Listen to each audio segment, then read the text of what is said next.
All right. And it's not a comic, but it is a CG campaign. Here we are. First wave Cyberfrog action figures. First wave of fully articulated Cyberfrog 1/12 scale toys based on the smash hit crowd-funded comic. Ethan, I believe, has confirmed that when this 30 days, the first 30 days is up in 8 days' time, he will extend the campaign for a further 30 days. But apparently not beyond that. As I understand it, on Indiegogo you have the option to extend for, I think, either 30 or 60. I'm not sure. It could be that you can run it, that you can extend it for 90. I'm not sure. But the thing is just 30 or 60 days. It might be 90 days. But anyway, but I know that you can extend it for at least 60 days past the original 30. And apparently he's electing not to do that. Now, I'm sure that he'll keep it in demand, but I'm assuming that the funding period is going to be where stretch goals are either met or not. And so if you hit the stretch goals, 5 months from now, it doesn't matter. It doesn't count. So it'll only be one more month that people, so I guess another 5 weeks that people will have to back this to try to meet any, first of all, to try to get it completely funded, because it's only at 75% right now, and then to hit any stretch goals that we can manage. 1,611 backers. I believe Ethan said on his launch stream that he had 3,333 sign-ups before launch. So, there's still a bunch of people that signed up for the campaign that have not backed it yet. Just over $300,000 of its $400,000 fixed goal. Updated articulation that he did there. And I'm assuming probably most everybody has already looked at this campaign, so I'm not going to bother reading all these things. Scroll through here. There's an insane amount of articulation in the figures. My concern is that that's going to make them very delicate, so I don't know. If I can afford it, I'm going to try to get at least 2 of each figure so that I can keep one set in the box and never fucking pull it out, and then the other set can be pulled out and displayed or whatever. So for stretch goals here, 450K articulated arm for a display stand.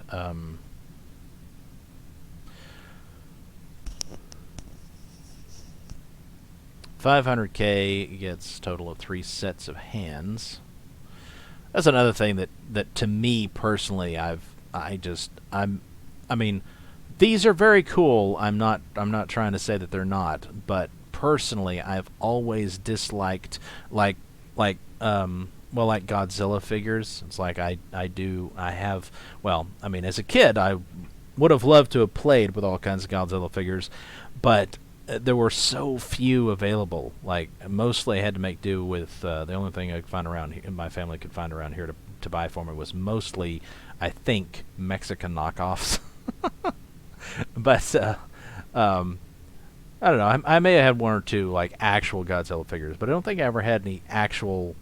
I had a Mexican knockoff of Gigan, but don't believe I ever had any other than Godzilla himself. I don't think I ever had any actual real Godzilla figures.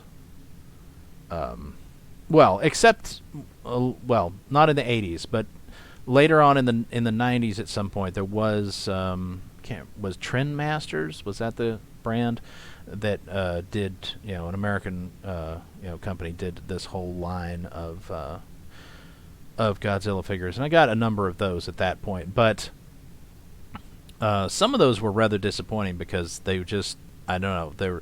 They were really kind of funky looking. Like Gigan, for instance, was really really weird looking because, Gigan is shaped kind of like Godzilla. It's like he's wider at the hips and thinner at the shoulders. Kind of built that way, and their figure made him look like made Gigan look like his arms and legs were more like, I don't know. It was like they were trying to build a wrestler toy, like here, we're kind of building him like he's human or something, and he's got like great big old muscles on his legs and his arms, like he's a professional bodybuilder or some shit. It's just it didn't look right. Didn't look right at all. So, but and as an adult, when I've tried to find a lot of Godzilla collectibles, it's like usually what I consider to be the good ones, the ones that actually look like they're not overly articulated. I mean, they're articulated, but not overly so, and they actually look like the things from the fucking movies, like the classic movies and shit. They're usually only available from Japan, and you have to pay a shit ton of money to get them, to import them to over here. And instead, what you find people selling over here is super, super articulated shit. And it's like, I know that a huge portion of what I'm paying for is all this articulation, and I don't want it. I don't need it. It's like, I don't need Godzilla to have, 100 fucking joints in his tail so that I can pose it in any way I want. I don't care. It's like, make it just one piece of fucking plastic that's, that looks good and is not too expensive. So, anyway. 600K, extra swap out head. 700K, the bee stung swap out. And if you're a member of his channel on YouTube, I believe there is a blood spatter body that's supposed to go with this that you can get, but it's only available for channel members. 800K gets arm cannon,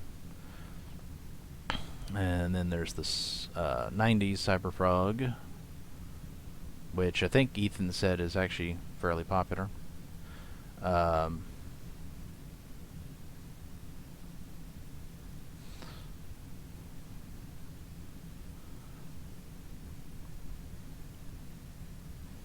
And same stretch goals apply here.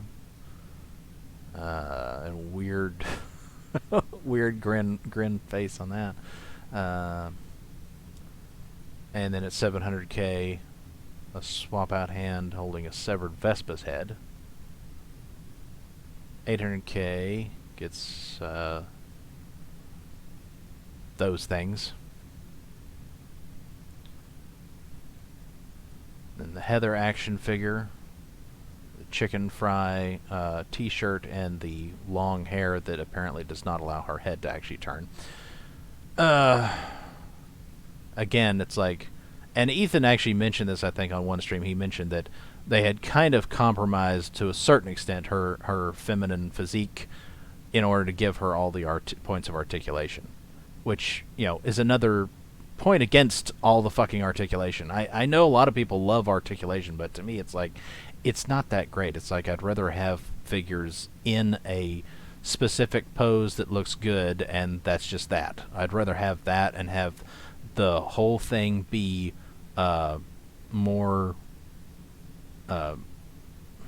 less delicate, to be just, it's gonna hold together better because it's just made out of one piece of plastic or whatever. And also, like I said, it's like the articulation compromises the look, in many respects. So, yeah, I just, personally, I just as soon have like the PVC things. It's like I like prefer that. This is static figure.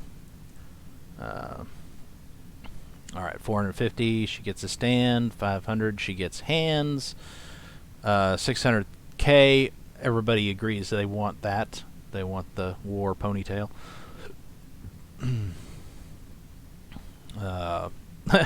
And then the funky image he's got here is a stand-in, 700K, a nice smile. I guess there's no smiling option with you know, with the ponytail. 800K, she gets weapons. 900K, she gets a big drink. The Vespas, action figure, and articulation.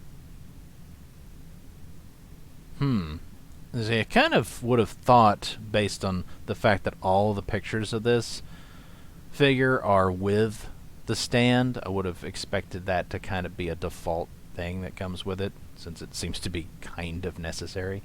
But I don't know. It could be that that the legs are actually sufficiently sturdy that it could actually stand on them. I'm not sure about that.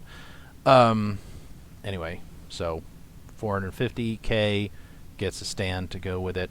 600K gets 2 larvae.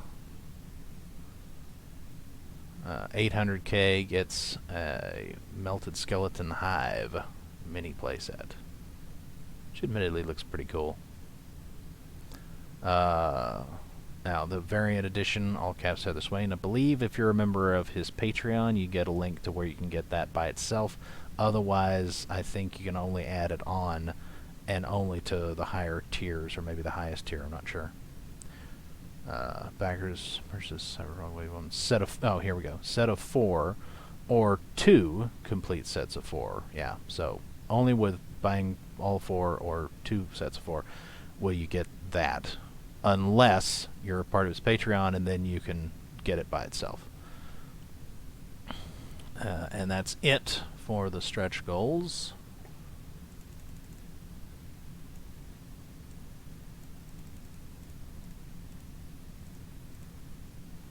Alright, 2 complete sets of 4 for $390. Get 2 Cyberfrogs, 2 Heather Swains, 2 90s Cyberfrogs, and 2 Vespas. 58 claimed so far. Estimated shipping June of next year. So fair weight. I'm not sure if it'll be that entire weight or if he's just doing that out of caution. I think he said recently on some stream that he was going to start I can't remember if he said as soon as this first month is over, or if he said as soon as it hits 400K. I think he said as soon as he hits 400K, whenever that happens. So even if the campaign is still open and there's still a possibility of hitting stretch goals, I think he's already decided that he's gonna, as soon as he gets enough money to actually do it, to pull the trigger on it, he's gonna go ahead and do that and start placing orders to get this stuff done. 2 Vespas, build a swarm, $150. Get 2 of the Vespas action figures, 6 claimed. Vespas action figure, $75. Just 1 in that, 16 claimed. 90s Cyberfrog, $40, 90 claimed. And although it shows, of course, this, what we don't know, what only Ethan, I guess, can see, is, unless it shows during checkout. Sometimes it does. Some campaigns show how many have been claimed on add-on, things, but I'm not sure if it always does that. Anyway, but he, of course, can definitely look at the sales figures and see actually how many of each one has been put on there. I think he said that Heather is the most popular, and he was surprised at how popular the 90s Cyberfrog is. Of course, it's pretty cool looking. I mean, I don't know that I'd be that surprised. Damn. And I'd understand why the Vespas would be less popular, simply because of the price tag. I mean, $75, whereas all the others are $40. Alright. Heather, action figure, $40. 86 claimed. Modern Cyberfrog, $40. 209 claimed. So that must mean that people are adding on a lot of Heathers. Yeah, because I think he said that, I don't know, maybe he didn't. Maybe he said that was the most popular and she was just more popular than he expected or something. I don't know. Anyway. Alright, so 209 claimed there. Now, most people are getting a full set. Cyberfrog Wave 1 set of 4, $195. You get one modern Cyberfrog, one Heather Swain, one 90s Cyberfrog, one Vespis. 709 sets of 4 claims so far. Let's go ahead and look at the shipping on just one. Okay, it does not show how many have been added on. Well, it doesn't there for some reason. It does here. I don't know. Does that say... Oh, there he is. It's getting cut off, apparently. Alright, so 54. People have added on 54 90s Cyberfrogs. And they've added on 52 modern Cyberfrogs. And they've added on 78 Heather Swains. And they've added on 68 Vespis. And does it show? 433 people have gotten the autograph for $10, which I would have done. I actually did already back the set of 4, I believe, but I would have gotten that. But I was in such a hurry to get it done on as soon as it was available that I missed that. And it's like, fuck. I mean, I guess I could ask for a refund or something, but I don't really want to do that. What really needs to happen is that Indiegogo needs to do things the way that Kickstarter does them, which is you can go in and you can, quote-unquote, manage your pledge, and that it's like you don't have to refund jack shit. You can just go in and you can change how much you pledge to the campaign if the campaign's still open. You can change your tier, you can add you can stay at the same tier but add on stuff that you forgot to add on. That would be really fucking helpful, Indiegogo. Y'all really need to get on that shit. Shipping is $15 to the US and $20 international for one figure. That's actually not bad at all, the $20 that you think, when it's only 5 more than domestic. But the UK is stiffing everybody, the bastards. I'm not sure if it's just them or if it's all of the European Union. Probably it's all of the European Union. I guess we'd check that here. Anyway, so that's 28. Germany, yep, 28. Yep, it's all the fucking EU countries. Damn Brussels bureaucrats. Sucking money up from everybody. They don't deserve it. Shipping on the Vespis is $20 to the US, $30 abroad, and $45 to the EU. I don't know how you guys over there in the EU put up with that fucking VAT bullshit. I really don't. I don't understand. It's like, are you insane? It's like the kind of money they're charging you guys. Shit. The Vespis 2-pack is $25 to the US, $35 outside the US, and $65 to Europe, or to the EU. Don't worry, though, because pretty sure the European Union is not long for this world. I mean, that's a relative term, but I figure, 10, 20 years, it'll be gone. It may outlast the United States. I expect the United States to begin breaking apart within 5 years. Don't know how long it'll take for it to break apart completely, though. That could take several decades.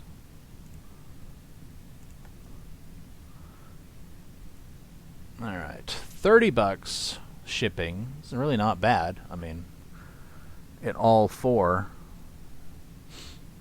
$30 shipping. 60 outside the US and 90 to the EU. Shite. And let's go ahead and look at the 2 complete sets of 4. See what the shipping is on that. It is $50 to the US, bringing it to a grand total of 440. 440. 70 outside the U.S. and $138 to the EU. Holy shit. Man. I hope people's incomes over there are like better than incomes over here where I live, because I don't know how many people living where I live could possibly afford all that VAT shit if we had to pay for it. Oh man. All right. So there we are. Some people have expressed, well, some people expressed on day one that it's not funding fast enough. And it's like, well, it's 400 fucking grand, guys. I mean, come on, it's gonna take a while. Holy shit. And that's why, I mean, I don't know. I guess Ethan's thoughts on this are, well, one, probably that he wants to get started making them as fast as possible. So he wants to do that as soon as he can. And I guess he doesn't want to, I don't know. He said he's going to do a 30-day extension, but not a 60. If it were me, I think I'd go for the 60, because this is a lot of money, and it's like some people might have to save to get it. I mean, they can later while it's in demand, but after it goes in demand, I'm guessing he's not going to honor any stretch goals met. But I don't know that. He might. Some people who do campaigns honor stretch goals after the fact. But a lot of people say, no, only during the funding period do we honor stretch goals. And then it's like, it doesn't matter how much we raise after that. It's done. It's over with. But like I said, it's not everybody. Some people, they honor stretch goals no matter when the fuck they hit, as long as, as long as they hit them. Hopefully he'll do that. Don't know. Haven't asked him about that. Haven't heard anything. So very unlike. Well, I don't know. It's possible that he could actually hit the goal in the next week or so, but I wouldn't count on it. More likely, it'll be sometime next month, in the second month of funding, that he hits the goal. And hopefully some stretch goals. Not sure. Like I said, maybe he'll honor them no matter when they hit, in which case, well, there'll be many months. But that's the thing. It's like there's so much expense involved here that, you need to give people some time, because, they may have to wait until their next paycheck or the one after that or whatever. It's, some people are not, some people will buy it whenever they get their payday, and some people will buy it when they've had a chance to save. It's like they got to pay all their bills and whatnot, and then they stash away what's left over, and if that's not enough to buy whatever they want, like if they want one of each, then that's well, actually with shipping it's over $200, so it's like, yeah, that's quite a bit. I mean, not everybody is going to want to go into debt on their credit card or whatever in order to go ahead and grab it as quickly as possible. Anyway, I encourage, I do encourage everybody to support this project. This is, I mean, this is fucking cool. There's no two ways about it. This is fucking cool, and if we want to see, whatever comes next, whatever would be in the second wave of Cyberfrog action figures, then got to make this happen. Got to make this campaign happen so that next year or year after or whatever, the second wave will happen. All right. Until the next one.